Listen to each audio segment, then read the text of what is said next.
Hello learners, आपका बहुत बहुत स्वागत है मेरे यूट्यूब चैनल फ़नी इंग्लिश पे। तो आशा करता हूँ इंग्लिश भाषा सीखने की इस यात्रा में आप मेरे साथ जुड़ चुके होंगे। पिछले वीडियो में हमने बात की थी नाउन्स के बारे में, जिसे हम हिंदी में संज्ञा भी कहते हैं। अगर आपने वो वीडियो नहीं देखा है तो आप पहले वो वीडियो देख लें और फिर आगे बढ़ें। मैंने उसका लिंक डिस्क्रिप्शन में दे दिया है, तो आप वहाँ से चेकआउट कर सकते हैं।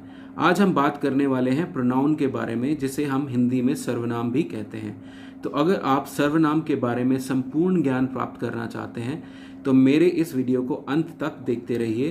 तो चलिए आज शुरुआत करते हैं इस वीडियो की।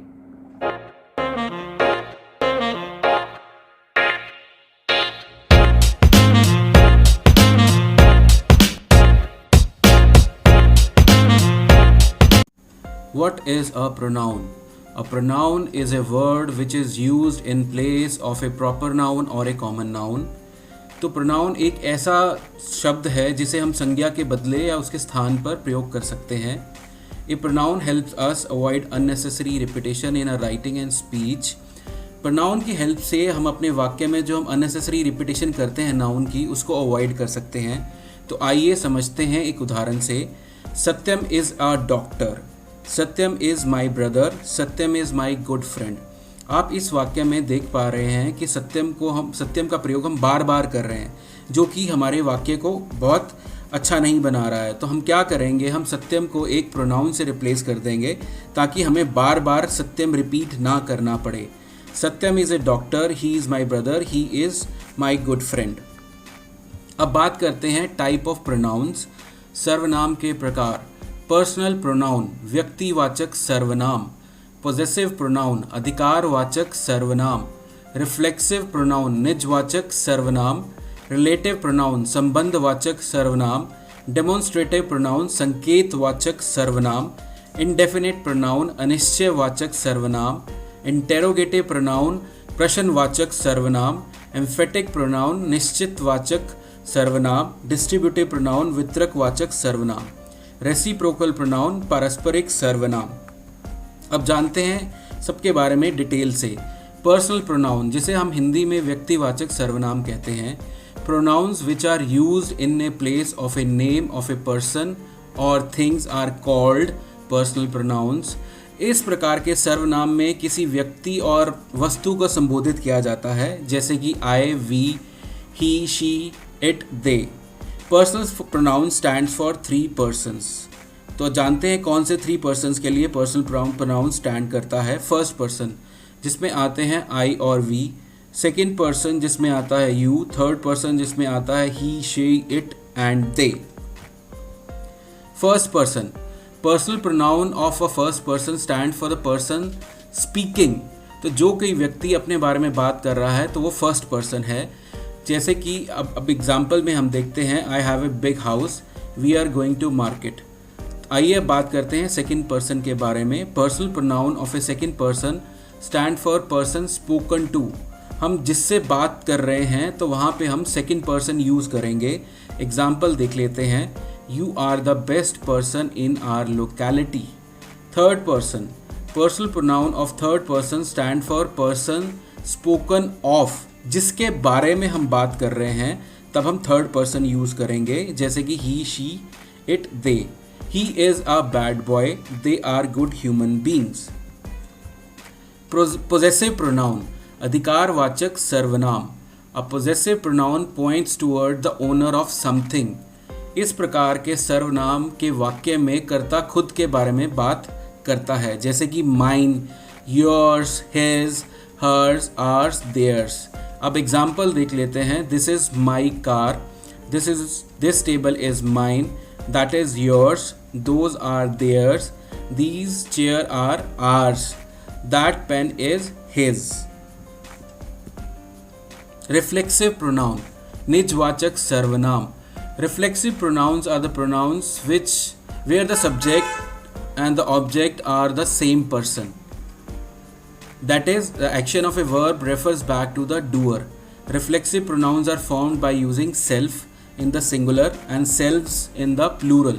इस प्रकार के सर्वनाम में कर्ता वाक्य अपने खुद के बारे में बात करने पर जोर देता है, जैसे कि himself, yourself, ourself, themself, itself. अब एग्जाम्पल्स देख लेते हैं। I will play it myself, you have to save yourself, they were discussing amongst themselves, he spoiled himself। Relative pronoun, जिसे हम हिंदी में संबंधवाचक सर्वनाम भी कहते हैं। Relative pronouns are used to join sentences और clauses and they refer back to the noun going before them. इस प्रकार के सर्वनाम में कर्ता वाक्य में अपना संबंध के बारे में बोध कराता है, जैसे कि whose, that, who, which। अब एग्जाम्पल्स देख लेते हैं। The person who wins will get reward. तो who से पहले जो नाउन आ रहा है हम यहाँ पे उसके बारे में बात कर रहे हैं।